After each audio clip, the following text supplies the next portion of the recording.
It's Friday, July 30. This is the news on PBCJ. I'm Simone Absalom Gale. Jamaicans 18 years and older can now make appointments for COVID-19 vaccines. Health and Wellness Minister Dr. Christopher Tufton says appointments can be made via the Health Ministry's website for their first and second dose. He made the announcement at Thursday's virtual COVID-19 conversations, which was held at the ministry's headquarters in Kingston. According to the health minister, some 300,000 doses of the vaccine are to arrive in Jamaica from the United Kingdom on Friday, and the health ministry aims to distribute 150,000 within the first week. It's a very ambitious target, but let us bear in mind that we did deliver 83,000 doses in 4 days with our first blitz. Persons came out, they participated, they cooperated, and the team on the ground did an excellent job, supported by the Army, the Constabulary, volunteers, the private sector. It was truly a collaborative effort. So we have done it before. We have made changes where changes were necessary. And we are now embarking, once those vaccines arrive tomorrow, on a very significant exercise to inoculate a large percentage of our population. The health minister says no one will be turned back from vaccination sites, but he's urging Jamaicans to set appointments before showing up. We prefer you register online because that gives us, or by calling the number, 888-1-LOVE, because that gives us some predictability to plan.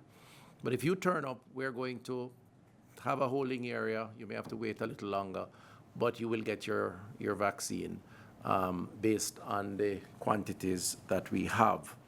So it's all hands on deck starting Saturday.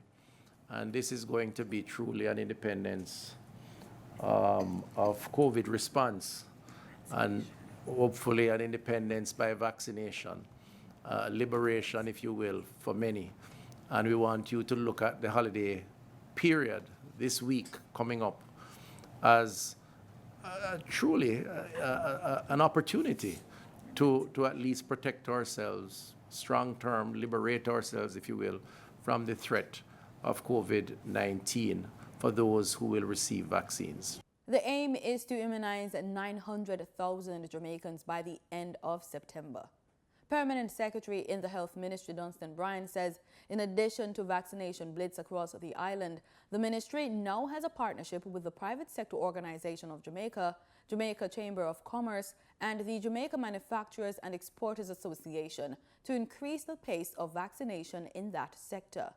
The initiative works along with the ministry, but in two main work streams. The first being that they organize and develop their own efficiency model, and therefore they engage their own private practitioners to augment the public health system, and also to engage the workforce that they collaborate with to inoculate the target of 600,000 doses being administered through this initiative. The health minister says in addition to local authorities, various entities will be engaged to provide physical locations. Unlike the typical blitz where we would have major centers and move people to those centers, we will still have some of that. We're going to be filtering out through to the health centers and providing that support logistically. Jamaica has recorded some 52,504 infections since March last year, when the first COVID-19 case was detected. Earlier this week, Health Minister Dr. Christopher Tufton shared information on proactive measures being taken in anticipation of increased COVID-19 numbers. One is that of field hospitals. Spanish Town, 32 beds also at Falmouth, that's 30 at Spanish Town, 32 at Falmouth. And St. Joseph's, 2 other 40-bed facilities are to become available. These will add 184 beds to the existing 716 beds. So we are preparing should we require additional capacity. Nevertheless, we hope that we don't, and so we're taking the necessary precaution. Dr. Tofton says the geographic spread of COVID-19 is increasing as new cases are being reported in communities across the country. A reported 39.6% of 783 communities have recorded new COVID-19 cases within the last 2 weeks. Hospitalizations are also on the rise. In the last 7 days alone, we had gone from 215 daily hospitalization to 298. And that's very important to watch because the capacity of the public health system to respond is key. Our general hospitalization occupancy at this time is also a cause for concern because we obviously need to have the beds and all the equipment to accompany that, in addition to the personnel who are critical to managing that process.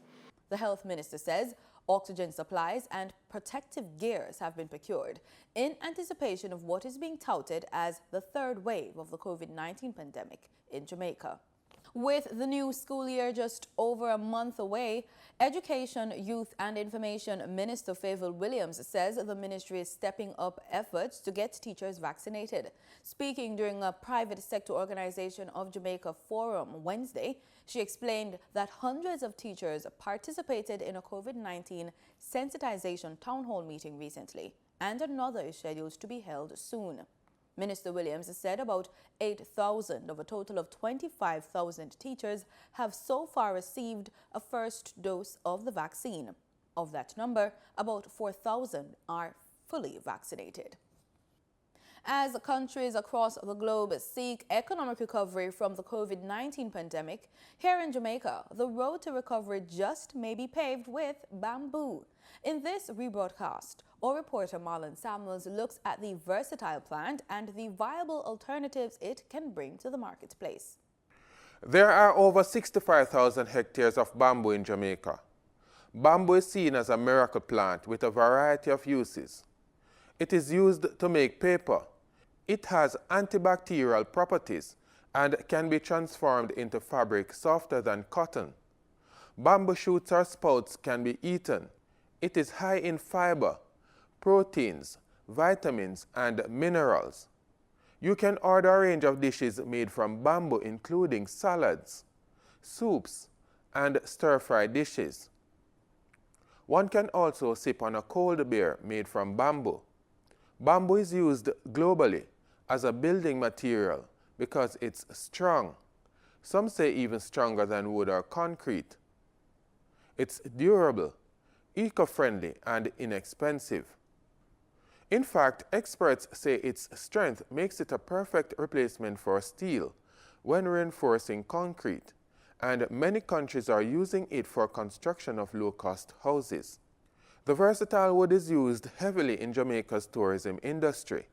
Bamboo rafts allow visitors to enjoy the flora and fauna on a slow ride down the river. Jamaica has been taking steps to expand its bamboo industry to tap into the lucrative global market for bamboo products, which is estimated at $10 billion. Jamaica is also producing value-added products from bamboo, such as charcoal. In fact, Jamaica is the first country in the world to export bamboo charcoal to the United States. For the news on PBCJ, I'm Marlon Samuels. For the first 6 months in 2021, Grace Kennedy Limited realized a 12% profit increase. We get the details of this story as well as other key markets news in this extended business report with Gabriel Thompson.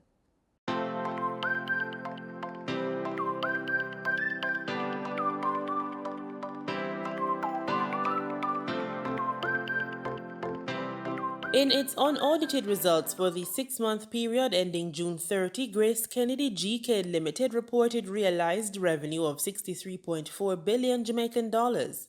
This increase of $6.8 billion represents a 12.1% jump over figures for the same period in 2020. Commenting on the half-year results, GK Group CEO Don Webby said he was pleased to see the positive performance of the company continue. The CEO also announced plans to launch 2 financial service digital products and an e-commerce website for supermarket chain Hilo by the end of the third quarter.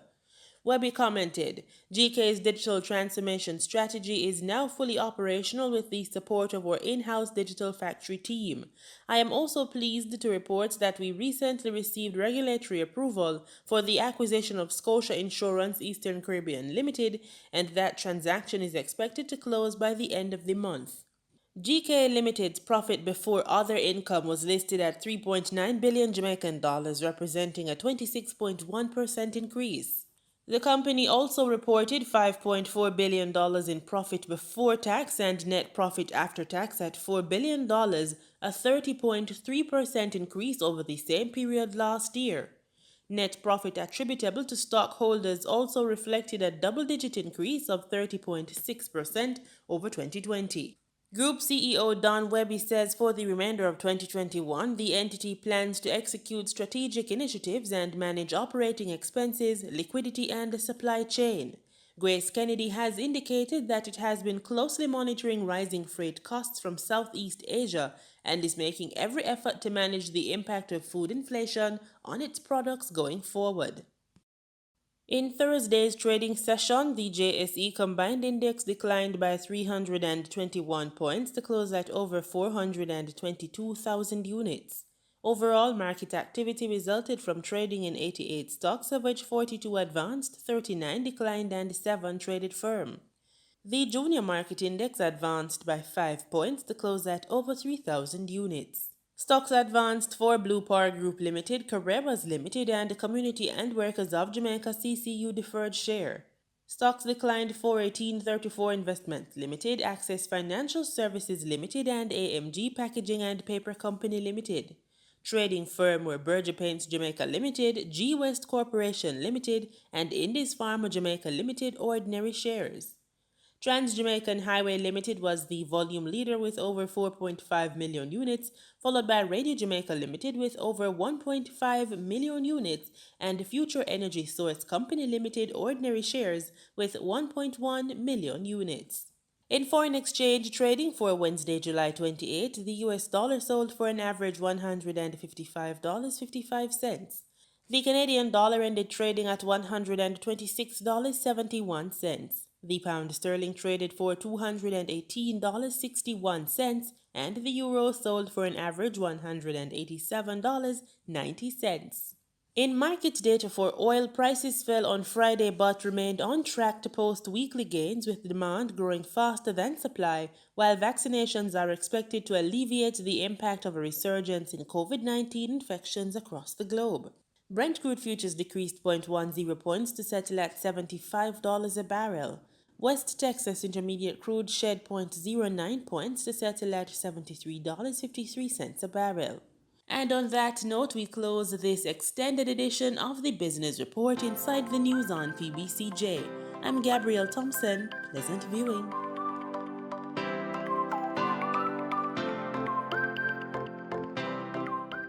Here are some stories making the news across the region. In Antigua and Barbuda, plans are afoot for the development of a Mercury monitoring network for the Caribbean region with the aim of improving regional testing. The Department of Analytical Services is Antigua and Barbuda's focal point for the Minamata Convention on Mercury. Director Dr. Linroy Christian says they're developing a Caribbean region Mercury monitoring network. It aims to improve regional mercury testing to address data gaps in assessing mercury's global impact on human and environmental health. So Antigua will act as the hub of the network and the coordination within the network. And we're partnering with the Biodiversity Research Institute in the U.S. The team collects hair samples from women of childbearing age, who they've also asked to complete a survey. The questionnaire is given to the participants to fill out so that we know what they eat, if they're living close to a contaminated site, if they have any occupational exposure to mercury. Dr. Christian says hair can reveal mercury in a person's diet. So we have collected 125 or so hair samples thus far in Antigua. We're here in Barbuda today to collect as many as we can, and once we do that, we analyze it. We hope to work with medical doctors as well in terms of interpreting results for persons, because at this point it becomes a medical issue should we detect levels that are quite elevated. He says mercury at 1 part per million or higher is considered dangerous. Dr. Christian says they've found elevated levels in 60% of 44 people who gave samples in preliminary testing a few years ago. Meanwhile, wildlife and fish can reveal mercury pollution's environmental impact.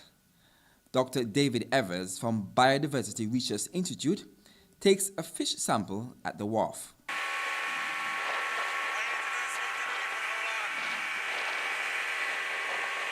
The team also took a trip over to the bird sanctuary to get some frigate bird feathers for mercury testing. This is perfect. No luck catching any adult birds, which are distinguished by the black feathers on their head. Dr. Evers holds this young bird, which he says can't fly yet. He takes a couple of feathers before returning the creature to its nest. Question. Got it? Did I get it? Yeah. And so I'll get two because we want to do a split. The Bahamas, Barbados, Belize, Dominica, Grenada, Guyana, St. Kitts and Nevis, St. Vincent and the Grenadines, St. Lucia, and Trinidad and Tobago have joined the Mercury Monitoring Network. Dr. Christian says participants from these countries will travel to Antigua and Barbuda for hands-on laboratory training. And by the way, the weather's great here in Barbuda. From the Barbuda Lagoon, I am Jamie J. Roche reporting for ABS News. According to statistics emerging from the National AIDS Program Secretariat in Guyana, hepatitis is currently ranked as the third leading sexually transmitted infection in the country. Shakima Day tells us more. Because it is not commonly known, hepatitis clouds itself as a silent killer in being the third leading sexually transmitted infection in Guyana outside of HIV and AIDS. Dr. Keisha Chin, the National STI Coordinator at the National AIDS Program Secretariat NAPS, in providing statistics on Tuesday revealed that almost 17% of all the STI cases logged at NAPS in 2019 belong to the hepatitis B class. But what really is hepatitis? Dr. Chin explains. Okay, so the mere definition of hepatitis, it is inflammation of the liver, which is basically swelling of the liver tissue. And this disease can lead to liver, if it's left untreated, unattended, it can lead to liver damage, dysfunction, or altered liver functions as well. It can also lead to hepatitis-related illnesses and deaths as well. A person may not even know that they are infected until it is too late. With that in mind, NAPS will be engaging the general public with a series of activities that will kickstart tomorrow in commemoration of World Hepatitis Day 2021, which is being held under the theme Hepatitis Can't Wait. According to Dr. Chin, NAPS has been making strides as it relates to the treatment options available to infected persons. She was happy to report that only recently, NAPS received approval for its national treatment guidelines for chronic hepatitis B to further boost its services.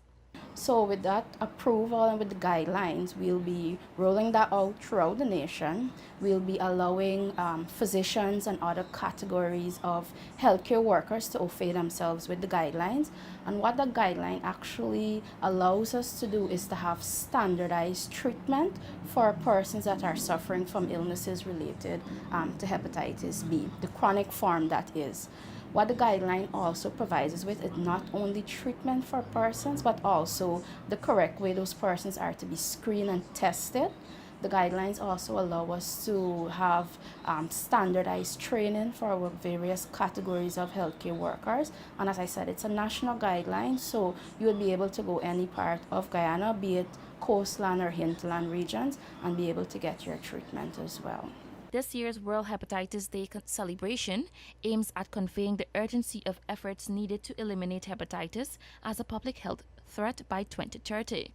The campaign specifically aims to increase early testing and treatment to reduce the risk of liver cancer using the tagline, Seek help, get tested today. Reporting for the newsroom, I am Shakima Day. To continue my business or shut down, This is the dilemma facing business owners amidst this COVID-19 pandemic. General Manager of Youth Business of Trinidad and Tobago, Shedron Collins, offers guidance to those that have to make these tough decisions. Terry-Ann Brown-Campbell of TTT News tells us more in this report. When the food and beverage sector reopened on July 19th, some owners of small restaurants and sidewalk vendors did not show up to work, and many who did reopen complained about low sales. General Manager of Youth Business of Trinidad and Tobago, Shedron Collins, shares advice on how small business owners can gauge the state of their enterprises. Where is my business right now? How safe is this business? And how secure is this business? And figuring out exactly where does the business need to be? Because could I survive another lockdown, right? If it potentially happens. Mr. Collins adds that in this economic climate, the question of survival becomes more critical. And affordable loss is not just financial. Affordable loss is also dealt in terms of time, right? How much time am I willing to give this business before I may have to pivot to another business, or I may have to now hibernate for a while, do something else, and then come back to the business. Mr. Collins notes there are bright spots as new businesses continue to open up in the midst of the pandemic. He says there are places where small business owners can access startup money. There are so many competitions globally where you can actually submit business plans, win money, win grants. So are you involved in those aspects? Export TT has their TAG grant in terms of exporting. So do you know enough about the financial sector in terms of opportunities for funding for entrepreneurs? Mr. Collins was a guest on the Bankers Association of Trinidad and Tobago's Straight Off the Bat webinar on Thursday. Terry-Ann Brown-Campbell, TTT News. In sports, we begin with the latest from the Tokyo Games. One of the most anticipated events on track is the women's 100 meters. The heats for this blue ribbon event produced some blistering times on Friday. Reigning world champion and two-time Olympic champion Shelly-Ann Fraser-Pryce ran her heat in 10.84 seconds. Fellow Jamaican and defending Olympic champion Elaine Thompson-Harris stopped the clock at 10.82 seconds. And Marie-Josée Toulouse, the Ivory Coast sprinter, crossed the finish line at a blistering personal best of 10.78 seconds. This all sets up for a mouth-watering final, which is slated for Saturday. Jamaica's junior team departed the island on Thursday afternoon for the 34th Caribbean Amateur Junior Golf Championship in the Dominican Republic. Competition will tee off on Sunday at the Punta Blanca Golf Course in Punta Cana. The three-day 54-hole competition will conclude next Tuesday. Jamaica will be challenging for its first hold on the championship, having placed second in 2018 at home and 2019 in the Bahamas. There was no championship in 2020 due to the COVID-19 pandemic. Carol Francis has that story. The bulk of the 13-member team left the island on Thursday, while the full team, inclusive of Captain Emily Main and Winnie Law, will meet up in the Dominican Republic for the start of the championship. The team members on the flight were Rocker Lopez, who won the Bob Slatter Trophy back in 2018 when he played in the under-13 age category. Trey Williams and Ryan Liu in the 15 and under category, and Aaron Gosh and Ramsey Wayner in the 13 and under category. The girls were Mathea Issa, 15 and under, and Samantha Azan in the 13 and under. The other team members are Michael Lowe, Radina Loban in the 18 and under, and Amanda Demon in the 15 and under. On the girls' side, Erin Blakely in the 18 and under and Anushka Khatri in the 13 and under category completes the team. Everyone on the team, players, coach, and manager, were upbeat about Jamaica's chances to win the championship for the first time. Yep, team is well prepared. We've had a nice couple of weeks of training, and we're looking forward to doing the best we can in the next couple of days to prepare, and then ultimately contend each and every day to take home the trophy at the end of the tournament. Well, I'm looking to put in some good hard work. I'm looking to help the team out, gain as much points as I possibly can to help us try get that victory and bring home the trophy.